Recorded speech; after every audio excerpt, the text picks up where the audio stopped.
नमः।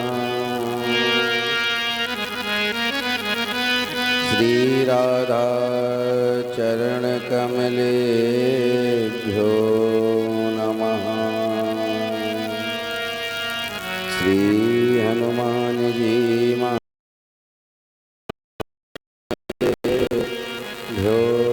नमः।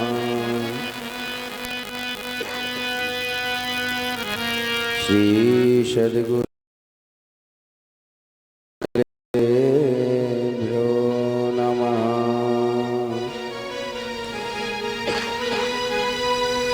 श्रीमात्रपेत्र चरण कमलेभ्यो नमः। वक्रतुंड महाकाय कोटिशूर समप्रभा निर्विघ्नं कुरु मे देव सर्वकार्येषु सर्वदा। सीतानाथ समारंभां रामानंदाय च मध्यमाम् अस्मदाचार्य पर्यन्तां वन्दे गुरु परम्पराम्। सजल जलधनीलं दर्शितोदारशीलं करतल घृतशैलं वेणुवाद्यं रसालं व्रजजनकुलपालं कामिनी केलिलोलं तरुणतुलसीमालं नौमि गोपालबालम्।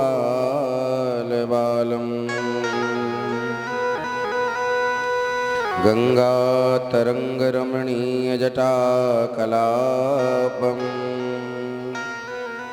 गौरी निरंतर विभूषितवामभागम्।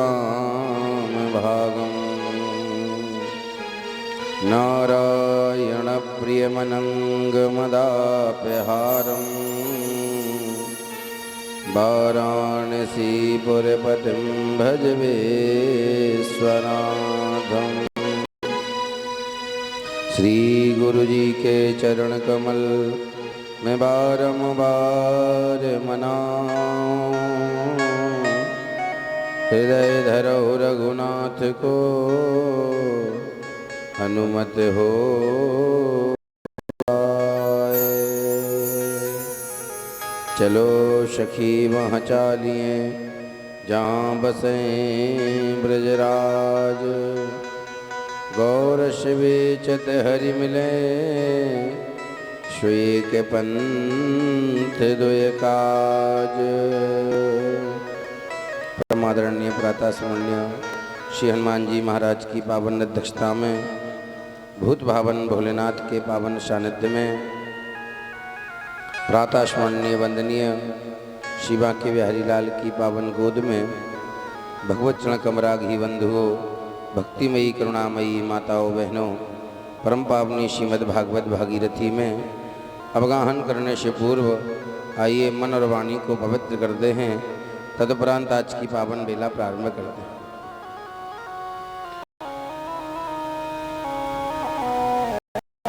तेरे चरण कमल में श्याम, तेरे चरण कमल में श्याम लिपट जाऊं रजवन के। तेरे चरण कमल में श्याम लिपट जाऊं रजवन के। तेरे चरण कमल में श्याम लिपट जाऊं रजवन के।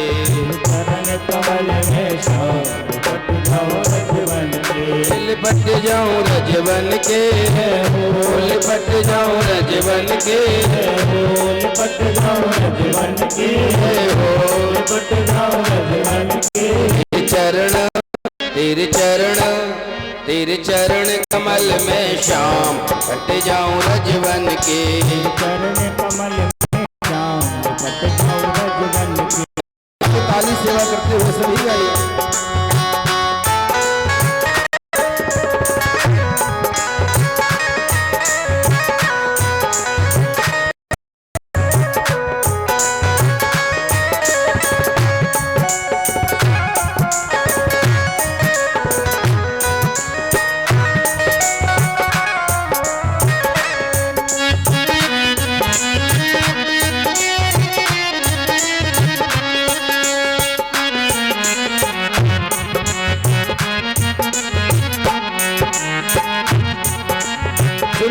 कलियां हार बनाया, चुन कलियां हार बनाया, चुन कलियां हार बनाया, चुन कलियां हार बनाया। रोम रोम में श्याम समाया, रोम रोम में श्याम समाया, रोम रोम में श्याम समाया। रोम रोम में श्याम समाया। मेरी नस नस, मेरी नस नस, मेरी नस नस बस जाओ श्याम, ते जाऊं रजवन के। मेरे चरण कमल में श्याम लिपट जाऊं रजवन के। चरण कमल में श्याम लिपट जाऊं रजवन के। बन गई मैं तो उसकी दीवानी, बन गई मैं तो उसकी दीवानी, बन गई मैं तो उसकी दीवानी। बन गई मैं तो उसकी दीवानी। चूनर श्याम रंग में सानी, चूनर श्याम रंग में सानी, चूनर श्याम रंग में सानी। चूनर श्याम रंग में सानी। हरि आ गई, हरि आ गई, हरि आ गई तेरे धाम, बट जाऊं रजवन के। आ गई तेरे धाम लिपट जाऊं रजवन के। तेरे चरण कमल में श्याम लिपट जाऊं रजवन के। चरण कमल में श्याम लिपट जाऊं रजवन भाव से ताली से करते हुए रहो।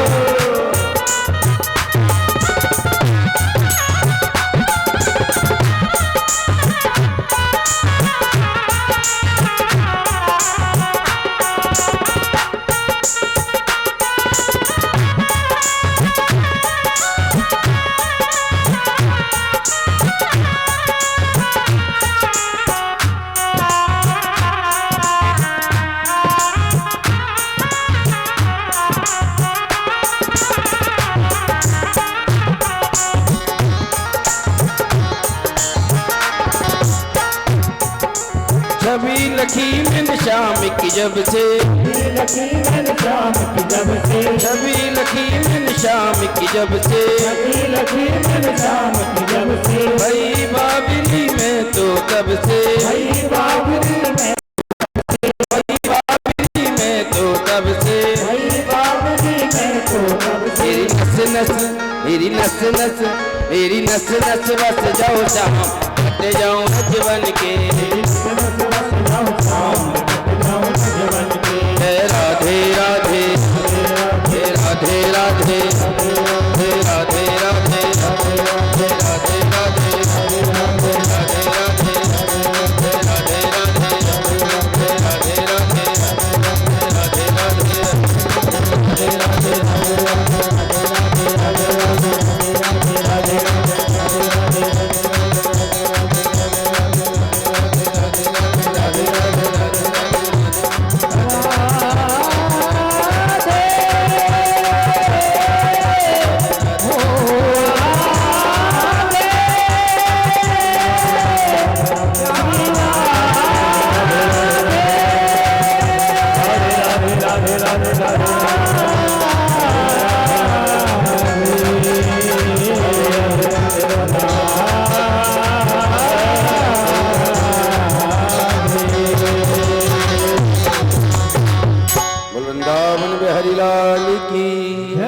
राधा रानी सरकार की, श्री गिरिराज महाराज की, गिरिराज धरण की, अयोध्यानाथ की, ओरछाराम राजा सरकार की, सिंहपुरा धाम की, सदगुरुदेव भगवान की, श्रोता समुदाय की, जय जय श्री राधे।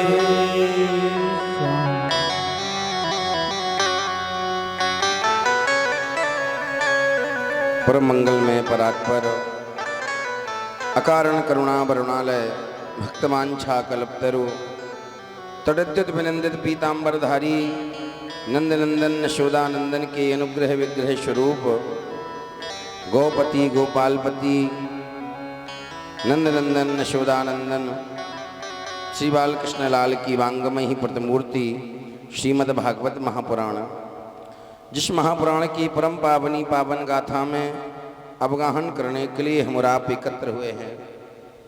गोविंद की बड़ी ही महती अनुकंपा का फल है कि हम सब श्री बांके बिहारी लाल की पावन श्री गोद में बैठ करके परम पावनी पावन गाथा का श्रवण लाभ प्राप्त कर रहे हैं।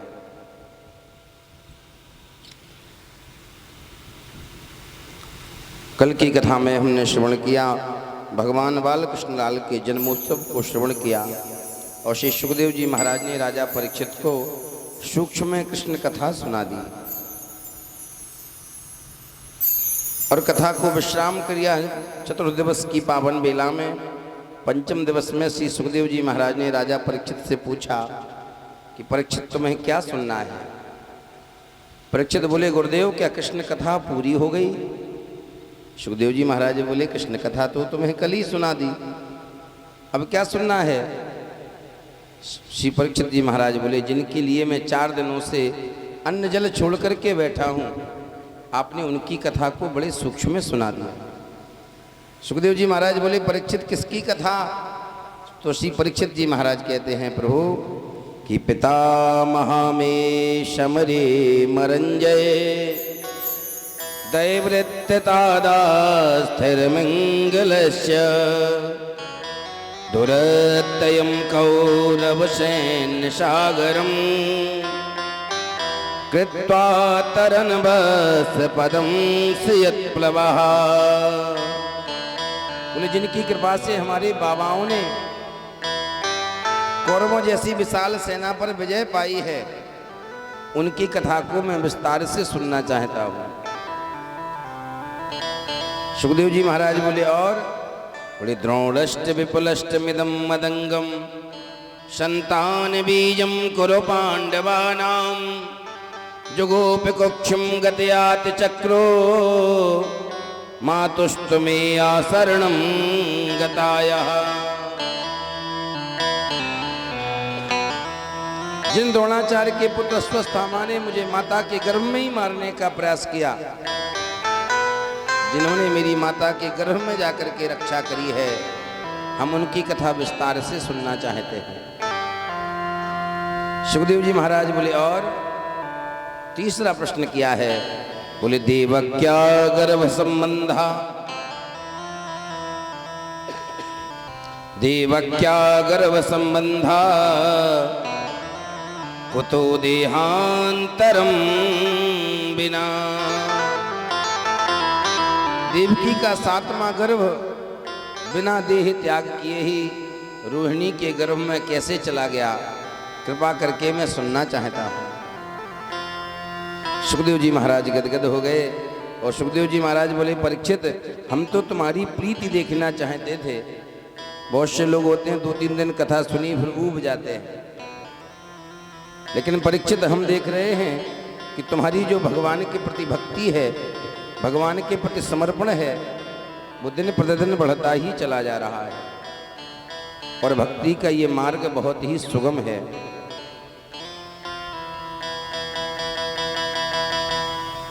श्री सुखदेव जी महाराज कहते हैं, राजन हम तुम्हें वो कथा सुनाने को प्रारंभ कर रहे हैं। कौन सी?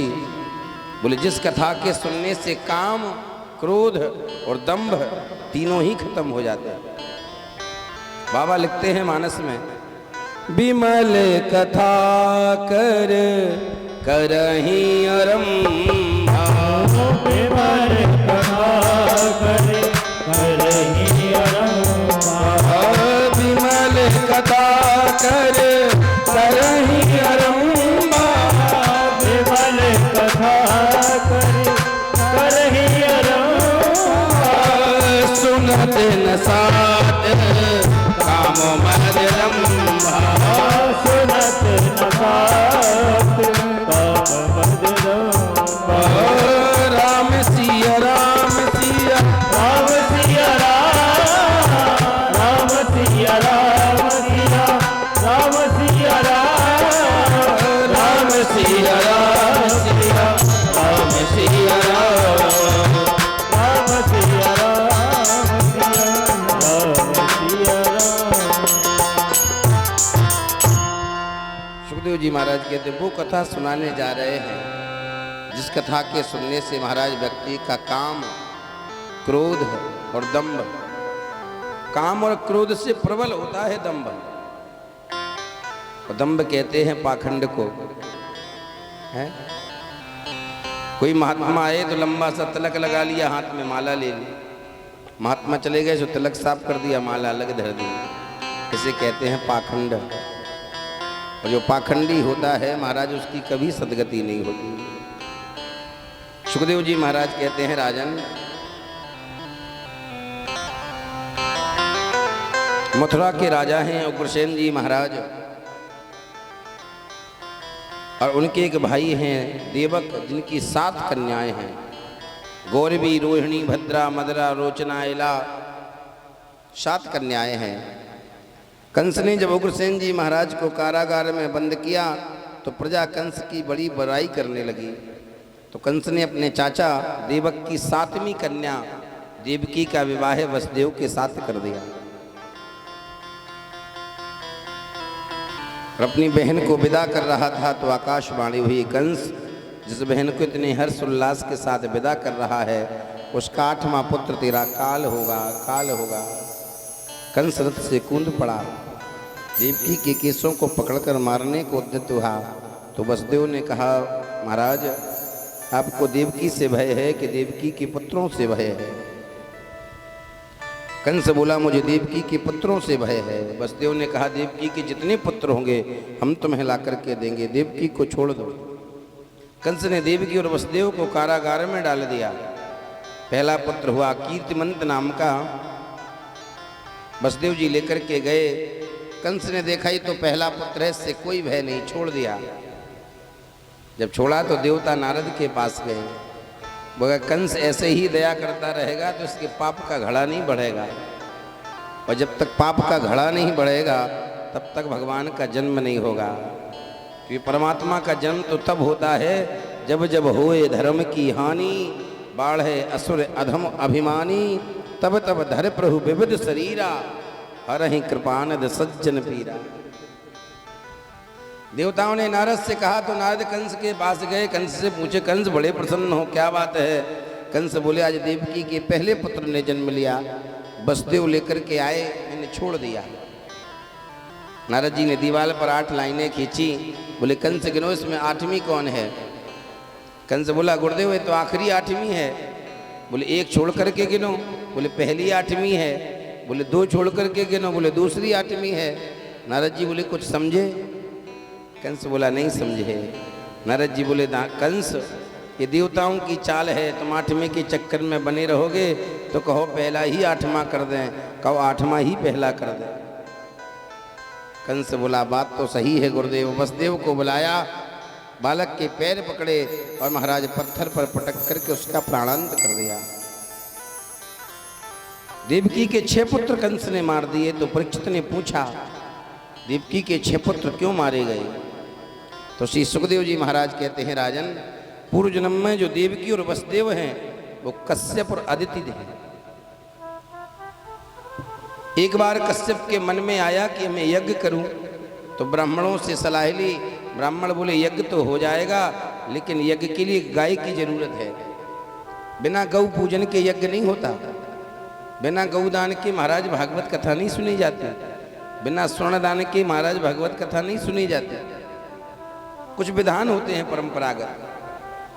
तो कश्यप बोले कि गाय किसके पास है? तो ब्राह्मणों ने कहा गाय तो वरुण के पास है, वरुण लोक में। कश्यप जी वरुण लोक गए और वरुण से कहा हमें गाय दे दो, हमें यज्ञ करना है। वरुण बोले महाराज गाय ले जाओ, लेकिन एक बात है।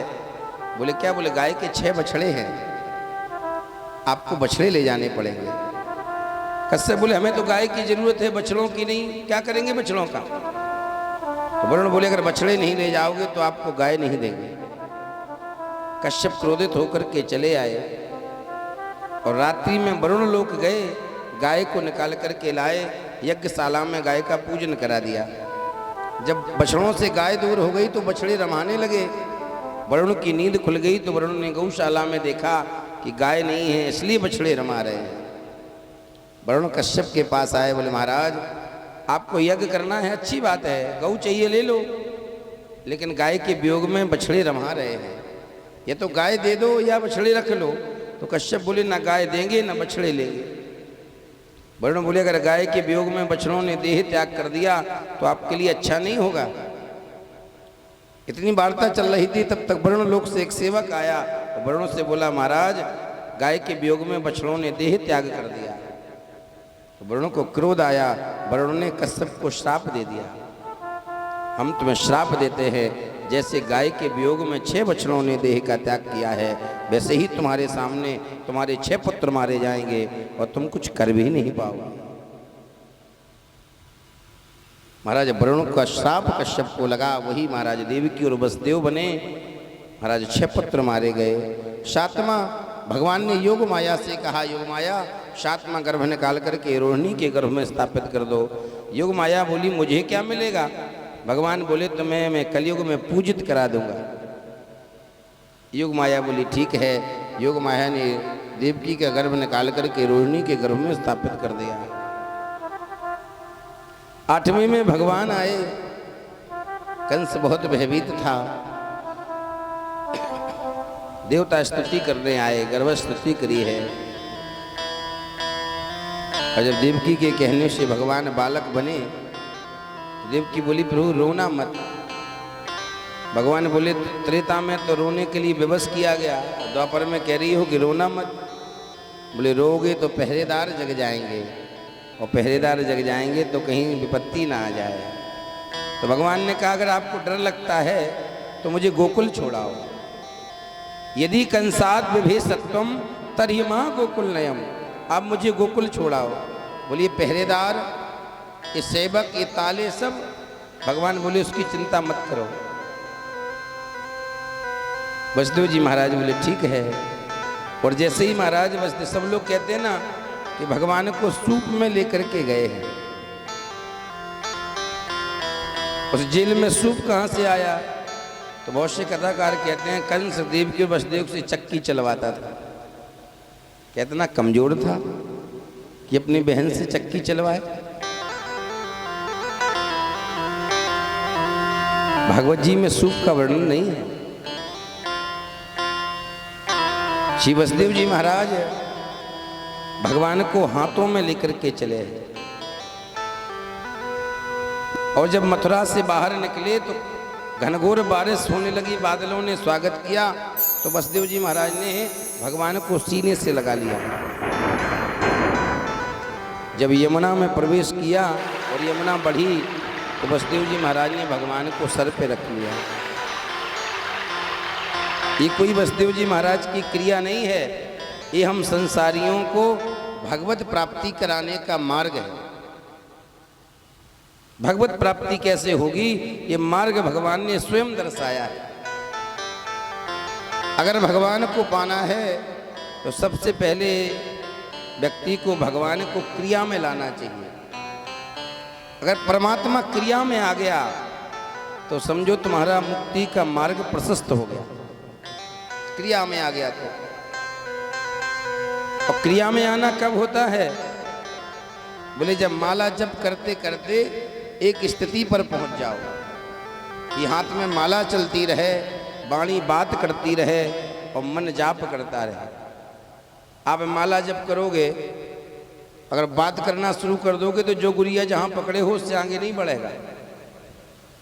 लेकिन महात्मा जब जाप करते हैं, अयोध्या जाओ, वृंदावन जाओ, तो वो जब जाप करते हैं तो माला भी चलती है, बात भी होती है और जाप भी होता है। ये भजन की एक स्थिति है। जब ये 3 क्रियाएं एक साथ होने लगे तो समझो कि भगवान क्रिया में आ गया। दूसरी बात है, भगवान वसुदेव जी ने भगवान को हृदय से लगाया। दूसरी सीढ़ी है, भगवान को हृदय में बैठा लो। और हृदय में बैठा कब मानो? जब व्यक्ति के मुख से सदैव मीठा शब्द निकलने लगे, मीठा शब्द मधुर निकलने लगे, तो समझो इसके हृदय में परमात्मा बैठा है। क्योंकि जो जिसके हृदय में भरा होता है वही तो निकलता है। आप राम लड्डू खा लो। राम लड्डू जानते हो? नहीं जानते। राम लड्डू कहते हैं प्याज को। कच्चा प्याज खा लो आप, और जब कच्चा प्याज खाओगे अंदर से डकार आएगी तो किसकी दुर्गंध आएगी? प्याज की। क्यों? वो प्याज अंदर भरा है, जो अंदर है उसी की दुर्गंध आएगी। अब कल्पना करो, जब हृदय में प्याज भरा है तो उसकी दुर्गंध आ सकती है। अगर हृदय में परमात्मा बैठ जाए तो क्या तुम्हारा वाणी पवित्र नहीं हो सकती? वाणी मधुर नहीं हो सकती? ये बैठालने की जरूरत है। पहले परमात्मा को क्रिया में लाओ, फिर हृदय में बैठा लो।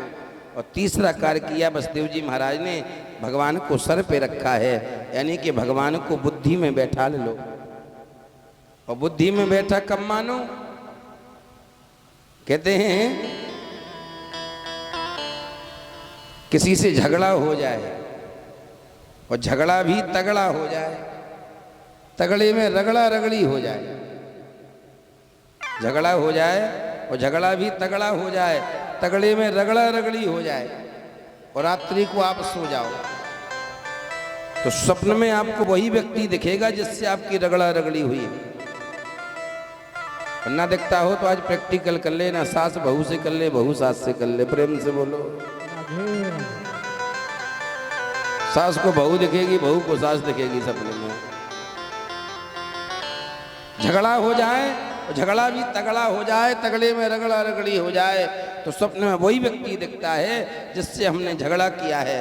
अब कल्पना करो, जब हमने संसार के व्यक्ति को बुद्धि में बैठाला तो वो स्वप्न में आ गया, और संसारी की जगह अगर परमात्मा को बुद्धि में बैठा लोगे तो क्या तुम्हारी अंतिम श्वास पर भगवान का नाम नहीं आएगा?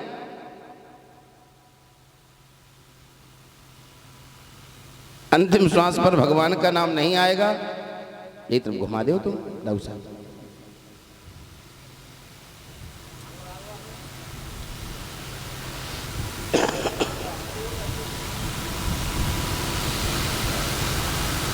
मेहनत भी हम ही पे ज्यादा पड़ती है, 3-3 घंटे केवल बैठे ही तो रहते। पल्लेदारी थोड़ी कर रहे हो।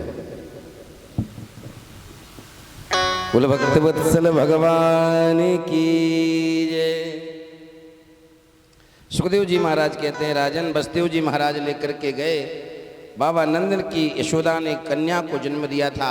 बसदेव जी महाराज ने भगवान को लिटाया और कन्या लेकर के जैसे ही मथुरा में आए, बीड़ियाँ पड़ गई, ताले पड़ गए, और जैसे योग माया ने रोना प्रारंभ किया तो कंस ने सुना 8वें ने जन्म ले लिया। कंस दौड़ा दौड़ा आया और आकर के महाराज देखा, कन्या को देखा तो हंस पड़ा। तभी कितना झूठ बोलते हैं, 8वां पुत्र मेरा काल होगा, 8वीं तो कन्या है। कंस ने सोचा कहीं ऐसा ना हो कि कन्या के पुत्र से हमारा वध करा दे, तो कन्या के पैर पकड़े, पत्थर पर पटकने को उद्यत हुआ तो कन्या हाथ से छूट गई और अष्टभुजाधारी के रूप में प्रकट हो गई और कहने लगी, ये कंस जिसे तू मारना चाहता है उसने ब्रजमंडल में अवतार धारण कर लिया है। वही कन्या जाकर के महाराज विंध्याचल में विंध्यवासिनी के नाम से विख्यात हुई है। बोल विंध्यवासिनी मैया की जय हो। जे काम तो बात रही मथुरा की, अब चलते हैं गोकुल में। बाबा नंद के यहाँ क्या हो रहा है? सुखदेव जी महाराज कहते हैं, बाबा नंद के 9 भाई हैं और छोटे वाले भाई ने महाराज ब्राह्मणों को निमंत्रण दिया है। ब्राह्मण भोजन किया तो ब्राह्मण को भोजन के बाद दक्षिणा बांटने की नंबर आया। तब तक बाबा नंद पहुंच गए। छोटे भाई ने कहा, बाबा आप बड़े हो, दक्षिणा ब्राह्मणों को आप ही बांट दो। बाबा नंद ने दक्षिणा बांटी तो ब्राह्मणों ने दोनों हाथ उठा करके आशीर्वाद दिया, बाबा दीर्घ जीवी भवा, बाबा धनवान भवा, बाबा पुत्रवान भवा।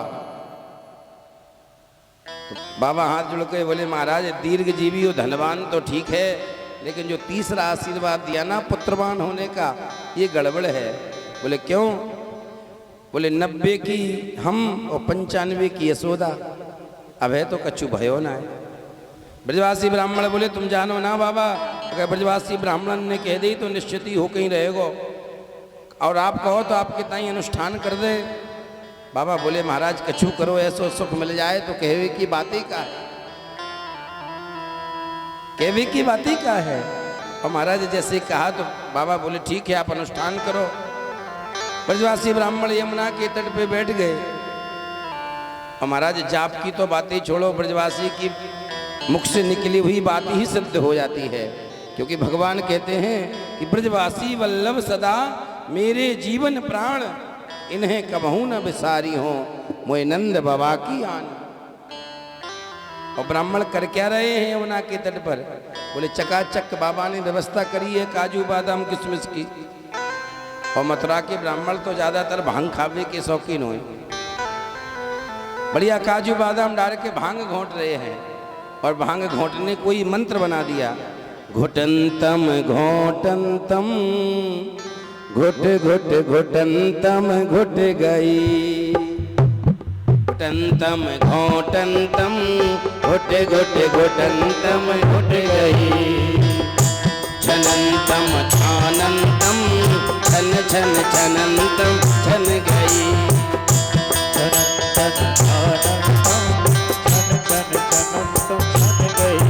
जब घुटने के बाद छन गई तो क्या होता है? बोले फिर पिया जाता है। पिबंतम पीबंतम पिब पिब पिबंतम पिब गई। और जब पिब जाए तो क्या होता है? बोले चढ़ंतम चाढ़ंतम चढ़ चढ़ चढ़ंतम चढ़ गई। और जब व्यक्ति को नशा हो जाता है तो क्या होता है? बोले नचंतम नाचंतम नच नच नचंतम नच रहे। 1 महीने तक ऐसा ही जब चलता रहा, 1 महीने के बाद मैया यशोदा को लगा कि हमारे गर्भ में कुछ आया है। महसूस हुआ तो ब्रजवासियों को पता चला। ब्रजगोपियां तो नित नव मंगल गीत गाती है, बड़ी आनंदित हैं। और जैसे ही महाराज 7वां महीना पूरा हुआ, ब्रज की सारी गोपी, पहले गांव में एक डोकरी होए करे जो देख के ही बताए दे कि जाके छोरा होवेगो कि छोरी। हमारे ब्रज में तो वो कैसी डोकरी है जो देख के ही बता दे, अल्ट्रासाउंड की जरूरत ही ना है। ब्रज की सारी गोपी गोकुल की वह डोकरी के पास गई और जाके पूछने लगी, है अम्मा बता तो सही यशोदा के कहा होवेगो, छोरा होवेगो कि छोरी होवेगी? डोकरी बोली कहा बताऊं गोपी, यशोदा के मोड़े को देखते हैं तो ऐसो लगे है कि जाके छोरा होवेगो, लेकिन जाके चाल ढाल को देख के ऐसो लगे है कि जाके छोरी होवेगी। ब्रज गोपी बोली बाबरी हो गई डोकरी, कहूँ छोरा छोरी संग में हो सके? डोकरी बोली मैं सच कहूँ, जाके मोड़े को देख के छोरा के लक्षण दिखे और जाके चाल को देख के महाराज छोरी के लक्षण दिखे। भाई गोपी बोले बुढ़ापे पे बुद्धि खराब हो गई, को छोरा छोरी संग में हो सके? गोपी सारी उठ के चली गई है। आज मैया को 9वां महीना पूरो भयो है। ब्रज गोपी मैया के महल में ही बैठी हैं और इंतजार कर रही हैं, अब होगो अब होगो अब होगो। और बाबा नंद गौशाला में बैठे बैठे जाप कर रहे हैं, अभे तो भयो नाय आगे को पतो नाय, अभे तो भयो नाय आगे को पतो नाय। सुबह से सांझ हो गई जब यशोदा के कछु ना आए भयो तो महाराज ब्रज गोपी बोली है बाबा की 2 बहनें हैं, एक नंदा और एक सुनंदा। और जैसे ही सुनी कि मैया के गर्भ आयो जो 6 महीना पहले से आई, क्योंकि जब सेवा करेंगी तभी तो 9 लखा मिलेगा। और आजकल की बहनें महाराज मौके पे ही आ जाएं सोई बढ़िया, और 9 लखा के लिए में महाराज तांडव कर दे, 9 ही लखा लूंगी चाहे कछु हो जाए। सेवा तो करनी ना है, लेनो देनो कछु ना है, 9 लखा दे दो।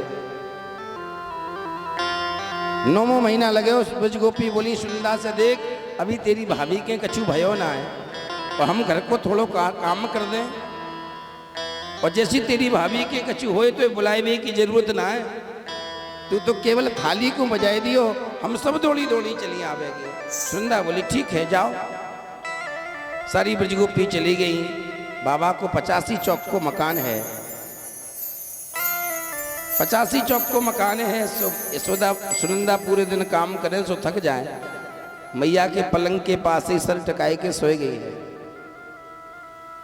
जब सो गई और तब तक वसुदेव जी महाराज आए, गड़बड़ करके चले गए। और 2 बजे जब सुनंदा की आंख खुली तो कहा देख रही है कि यशोदा के पास कछु नीलमणि सी चमक रही है। जैसी नीलमणि सी देखी तो देवी देवता मनाए हुए लगी, हे मेरी माता रानी तो पर चूनर चढ़ाऊंगी, भाभी के छोरे ही होना चाहिए। है मेरे गणेश जी तो लड्डू को भोग लगाऊंगी, मेरी भाभी के छोरे ही होना चाहिए। और जब बगल में गई, भगवान के ऊपर नीला झीना कपड़ा पड़ा था। सुनंदा ने नेत्र बंद करके जैसे ही उस झीने कपड़े को उठा करके जैसे ही भगवान का एकटक दर्शन किया, सुनंदा का रोम रोम स्फुटित हो गया। सुनंदा ने भगवान को उठाया, गले से लगाया, आलिंगन किया, चुम्बन किया, खूब दुलार करती रही। तो परीक्षित ने पूछा, महाराज ये कैसा लीला है भगवान की, जो सुख पहले यशोदा को मिलना चाहिए वो सुनंदा को मिल रहा है। सुखदेव जी महाराज बोले, राजन भगवान का कथन है, दासानुदासो भूया। भगवान कहते हैं जो मेरी सेवा करता है डायरेक्ट, मैं उसे नहीं मिलता। बोले मेरी सेवा करने वाले की जो सेवा करता है मैं उससे जल्दी प्रसन्न हो जाता हूँ। और सुनंदा ने मैया यशोदा की सेवा करी है, इसलिए भगवान ने यशोदा से पहले सुनंदा को दर्शन दिया है। परीक्षित बोले, सुनंदा रो क्यों रही है? तो सुखदेव जी महाराज कहते हैं, भगवान ब्रह्म है और सुनंदा जीव है। जीव वर्षों से ब्रह्म से बिछड़ा है, और जब बिछड़ा हुआ व्यक्ति मिलता है तो प्रेम के अश्रु अपने आप स्फुटित होकर के बहने लगते हैं, प्रेमाश्रु निकल पड़े। और बहुत देर के बाद जब सुनंदा ने खूब भगवान को दुलार कर लिया तो सुनंदा को लगा जो जाको छोरा बा को दर्शन तो कराए दे। सुनंदा बोली, भाभी ओ भाभी उठ, देख तेरे का भयो है। और यशोदा तो नींद में, अरे दीदी का भयो आप ही देख लो, हम बाद में देख लेंगे। सुनंदा बोली, मोय दिखे कि नंद पनो दिखानो पड़ेगा, ऐसे काम नहीं चले। सुनंदा ने हाथ पकड़ के जोर से हिला दियो, ए भाभी ए भाभी ए भाभी उठ, देख तेरे का भयो है। जब जोर से हिलायो तो यशोदा उठ के बैठी। बोले, कहा बात है दीदी, काई को हल्ला कर रही हो? और बोलते बोलते लाला पे नजर चली गई। यशोदा बोली, दीदी जो कौन को लाला लाई हो? सुनंदा गुस्सा में बोली, मैं पड़ोसन को मांग के लाई हूँ। कौन को लाला लाई है? ये तो तेरो ही लाला है। यशोदा बोली, सच में ही मेरो लाला है? बोले, हाँ हाँ भाभी सच में ही तेरो लाला है। आज यशोदा का वात्सल्य उमड़ पड़ा, आंखों से अश्रुधारा बह चली। और सुनंदा ने जब भगवान को पहली बार गोदी में दिया है, यशोदा ने कलेजे से लगाया, बार बार आलिंगन किया, चुम्बन किया, दुलार किया। और धीरे से सुनंदा से बोली, दीदी ने लाला को काजल को टीको तो लगाए दो, कहूँ मेरे लाला को मेरी ही नजर ना लग जाए। आज सुनंदा बुआ ने अपनी आंख को काजल निकाल के लाला के माथे पे ढिटौना दियो है। ले भाभी, आज के बाद तेरे लाला को कबहू नजर ना लगे। यशोदा ने जब भगवान को दर्शन कर लियो तो महाराज यशोदा धीरे से बोली, दीदी नेक गौशाला चली जाओ। बोले क्यों? बोले गौशाला में बे। अरे कौन की कहे है? देख भाभी, लाला यहाँ, लाला की बुआ यहाँ, लाला की मैया यहाँ, अब गौशाला में कहा है? यशोदा कह रही, दीदी गौशाला में भी जो गुंगन की सेवा करे हैं, संतन की सेवा करे हैं। हमारे ब्रज में जो ब्रजगोपी है ना, वो अपने पति को नाम ना लेवे। तो आजकल के जमाने में तो आज महाराज डायरेक्ट ही नाम ले दे, डायरेक्ट ही नाम ले दे। किसी से पूछो ज्यादा ही पढ़ी लिखी हो तो पूछो, भाई तुम्हारे स्वामी जी कहाँ? अरे हमारे हस्बैंड। आजकल हस्बैंड ही बोलते हैं, क्यों? वो हस्बैंड को उस तरह यूज भी तो करती है। बोले कैसे? बोले हस्बैंड का अर्थ होता बोला हंस, और बैंड माने हंसो और बैंड माने बजाओ, एक जा तरफ से लगाओ, एक जा तरफ से लगाओ, हस्बैंड। जो स्त्री अपने पति को ये जी कह के बुलाए, समझो वो तो खतरा है। और अगर पत्नी ये जी कह के बुलाए तो पति बहुत खुश होता है, अंग्रेजी में बुलाए रही है। ए जी का फुल फॉर्म पता है क्या होता है? ए जी का फुल फॉर्म होता है, बोले ए फोर अबे और जी फोर गधे। बिल्कुल सत्य बात है, झूठ 1% भी नहीं। गधे का काम क्या है? बोले गधे का काम है बोझा ढोना।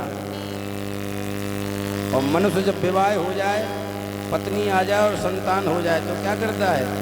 गधा भार का बोझा ढोता है और मनुष्य जिम्मेदारियों का बोझा ढोता है। काम तो एक ही करता है। एक बार नारद जी ने भगवान से कहा, ये बताओ, हमने दुनिया के विवाह कराए, आपने हमारा विवाह क्यों नहीं होने दिया?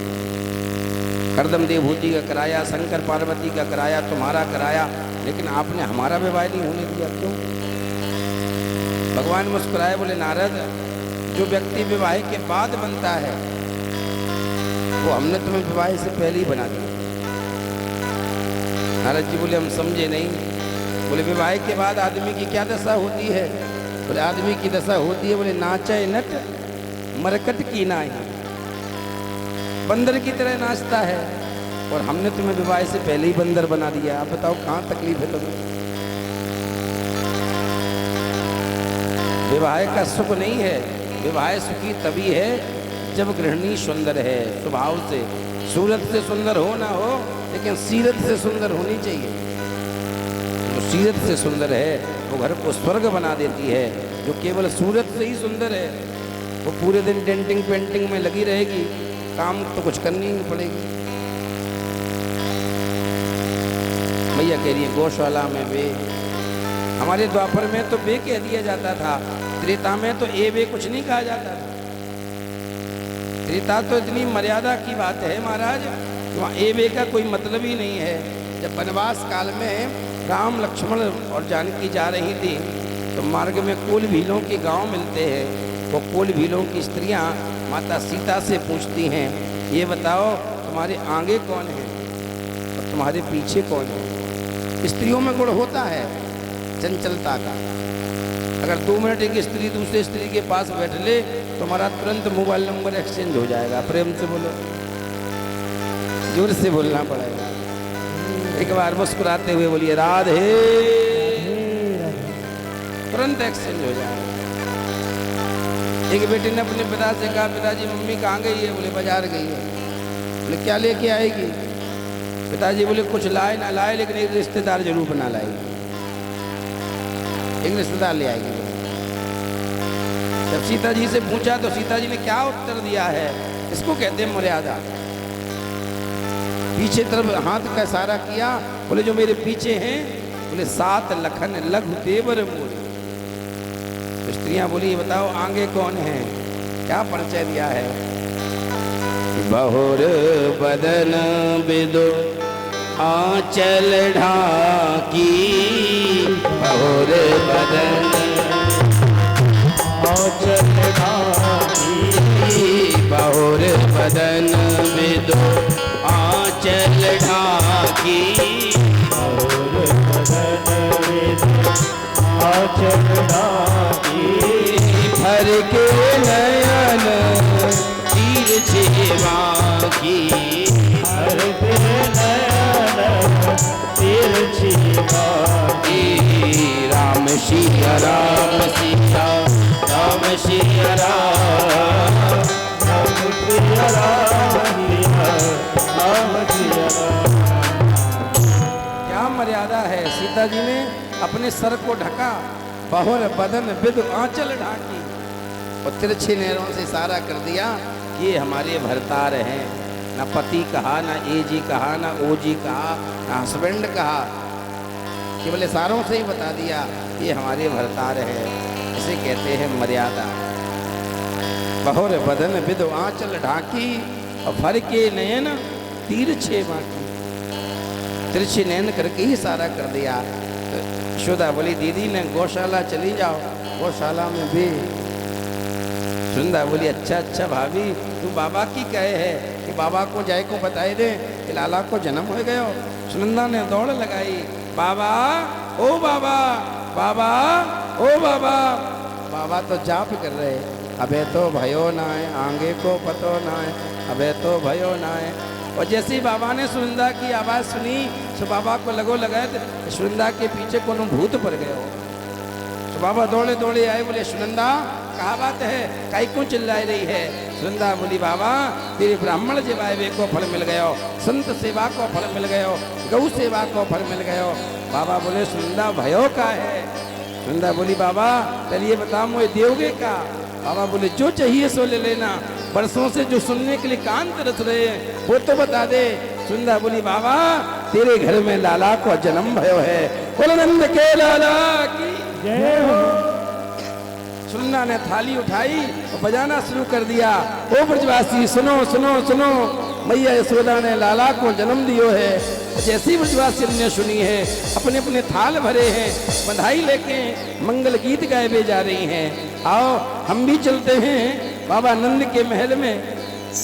और किस किस को खुशी है भगवान के जन्म की? हाथ उठाना। झूठ बोलते हो तुम लोग। अभी देखते हैं किस किस को खुशी है।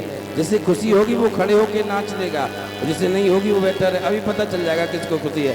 मस्ती के साथ झूमते हुए दोनों हाथ उठा करके। हो मैं तो नंद बाबा के घर जाऊंगी, मैं तो नंद बाबा के घर जाऊंगी। हाँ बधाई लेके आओगी, हाँ हाँ बधाई लेके आओगी, हाँ बधाई लेके आओगी, हाँ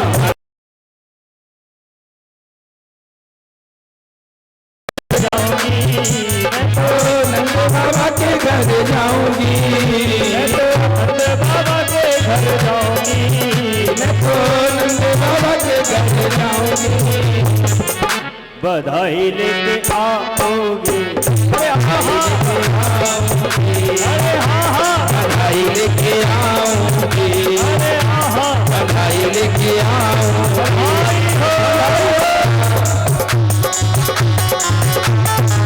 देखो हमने कहा था ना झूठ बोलते हो, हमने कहा था ना झूठ बोलते हो ना। नहीं हुए ना खुशी? जब यजमान ही को खुशी नहीं आ तो और किसकी कह दें? अरे खड़े हो जाओ तुम, क्या बात होगी? गाँव के जी जाओ तो क्या बात?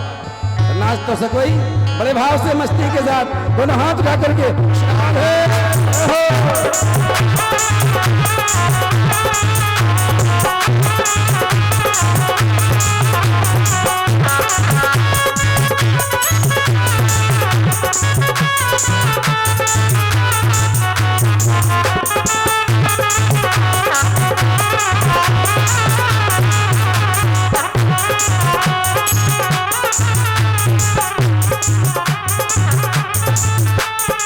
मैंने सुना है वहाँ लाला भयो है, मैंने सुना है वहाँ लाला भयो है, मैंने सुना है वहाँ लाला भयो है, मैंने सुना है वहाँ लाला भयो है। लाला भी जग से निरालो भयो है, लाला भी जग से निरालो भयो है, लाला भी जग से निराला भयो है, लाला भी जग से निराला हुआ है। जाके लाला के दर्शन पाऊंगी, जाके लाला के दर्शन आऊंगी, बधाई लेके आऊंगी, बधाई लेके आऊंगी, बधाई लेके आऊंगी। मैं तो नंद बाबा के घर जाऊंगी, मैं तो नंद बाबा के घर जाऊंगी, नंद बाबा के घर जाऊंगी, नंद बाबा के घर जाऊंगी। बधाई लेके आओगी, अरे बधाई लेके आऊंगी, बधाई लेके आओगी, बधाई लेके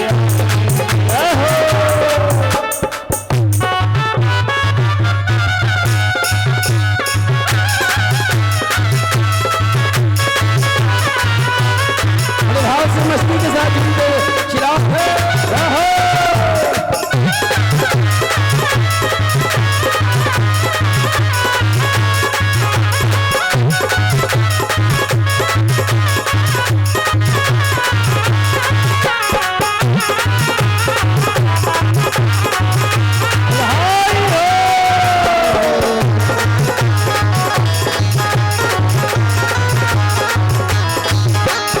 कोने में लाई में पचरंग साड़ी, कोने तिलाई में पचरंग साड़ी, कोने तिलाई में पचरंग साड़ी, कोई गिलाई में तो पचरंग साड़ी, जयपुरिया लहंगा पे गोटे की किनारी, जयपुरिया लहंगा पे गोटे रंग साड़ी, जयपुरिया लहंगा पे गोटे की किनारी, जयपुरिया लहंगा की किनारी।